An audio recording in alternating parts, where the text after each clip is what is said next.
जय श्री श्याम। हारे के सहारे की जय। कैसी हो श्याम प्रेमियों, आशा करते हैं कि बाबा श्याम जी की कृपा से आप सभी अपने घर में कुशल मंगल होंगे। हमारे श्याम बाबा भी निराले और उनके भक्त भी निराले, हमारे श्याम बाबा जी के चमत्कार भी निराले। ये बात है हरियाणा की। हरियाणा की अनाज मंडी में एक सेठ जी जो अनाज मंडी में अपना काम चलाते थे, तो सेठ जी के पास एक जो नौकर काम करता था।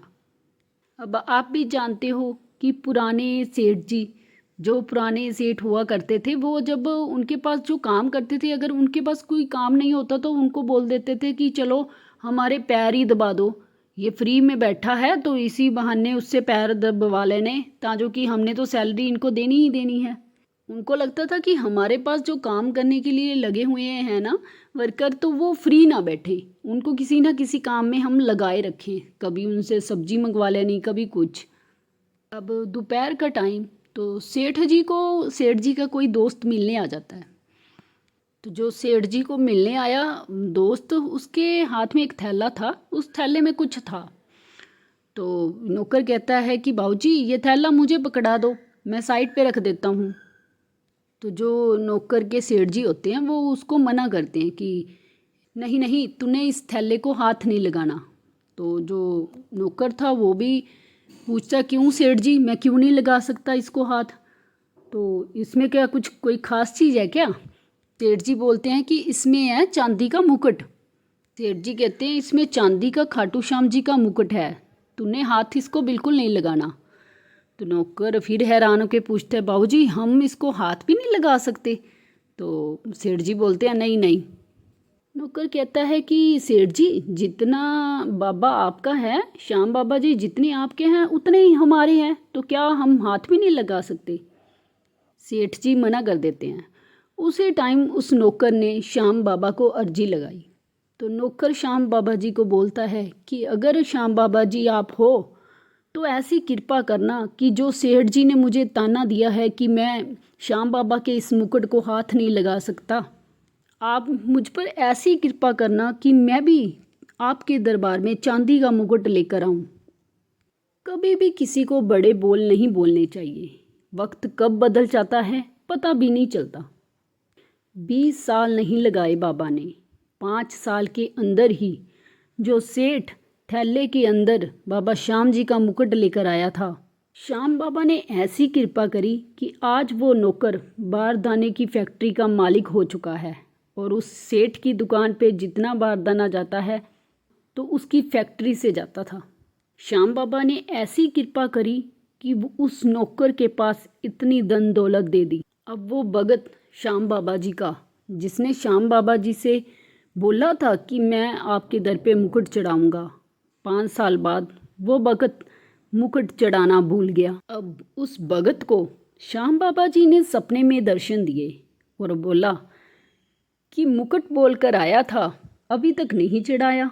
भगत की आंखों में आंसू, उसने बोला हाँ बाबा मैं बोल कर गया था, मैं ला रहा हूँ, मैं आ रहा हूँ चढ़ाने।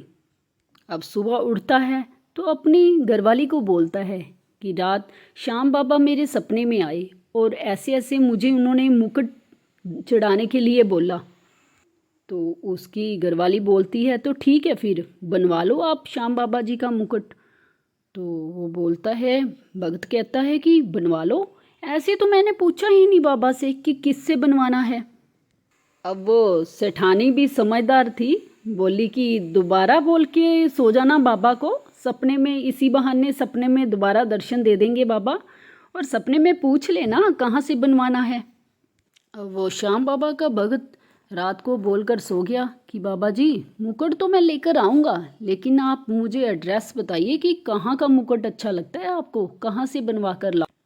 रात को श्याम बाबा जी फिर आते हैं सपने में और कहते हैं कि जो वो सेठ लाया था ना मुकुट, वो जयपुर से लाया था, और तूने मांगा था कि वैसा ही मुकुट चढ़ा कर जाऊँगा, तो जयपुर जाओ और वहाँ से ही मुकुट बनवाओ। अब वो जो भक्त था श्याम बाबा जी का, वो सेठ जी जो थे, वो क्या है ना अपनी गद्दी छोड़कर और पहुंच गए जयपुर में। मुचड़ा सा कुर्ता पहना हुआ है और जयपुर में पहुंच गए उस सुनियारे के पास।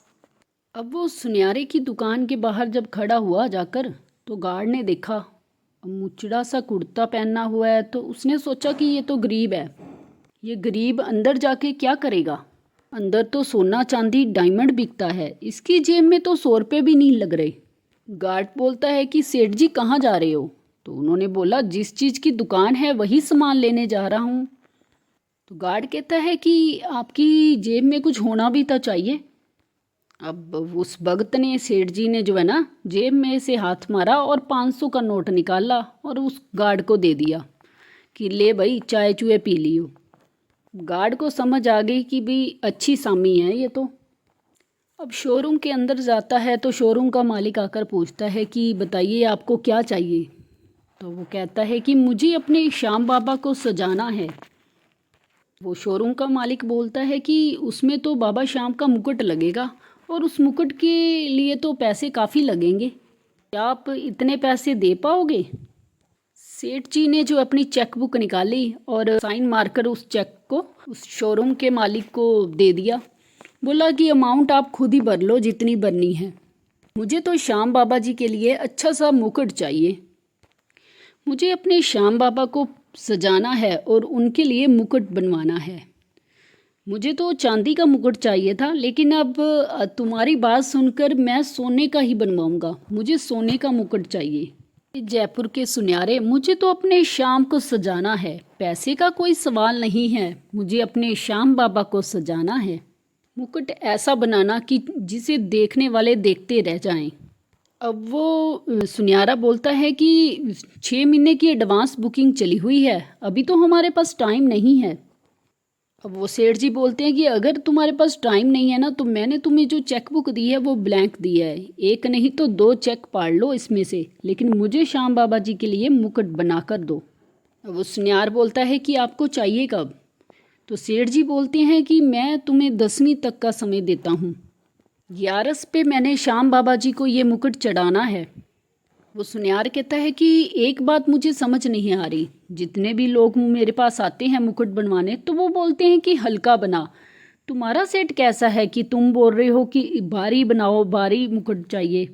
सुनियार कहने लगा कि बाबूजी सोना बहुत महंगा है, आप ना चांदी का चढ़ा दो, कोई बात नहीं बाबा माफ़ कर देगा। सेठ जी बोलते हैं कि चांदी का मुकुट मैं बोल कर आया हूँ, लेकिन सोने जैसा काम बनाया, जब बाबा ने सोने जैसा काम करा है तो मैं सोने का मुकुट ही चढ़ाऊंगा। अब जब सेठ जी की ये बात सुनी ना, तो इसमें करिश्मा ये होता है कि श्याम बाबा की कृपा से वो सुनियार सोचता है कि इसकी तो मिट्टी सोना हो गई है और मेरे पास तो पहले ही सोना है, अगर मैं श्याम बाबा जी के पास जाऊंगा तो मेरे तो पता नहीं वो क्या ही कर देगा। अब क्या होता है कि सुनियारा ये सारी चीज़ें सोचने लग जाता है। अब श्याम बाबा जी ने सुनियारे का भी मन मोह लिया और सुनियारा भी श्याम बाबा जी का ही भक्त बन गया। बोलो खारे के सहारे की जय। मेरे खाटू वाले के तो सारे ही दीवाने हैं।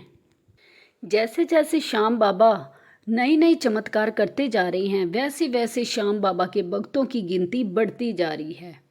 बोलो खाटू नरेश की जय। जय खाटू नरेश की।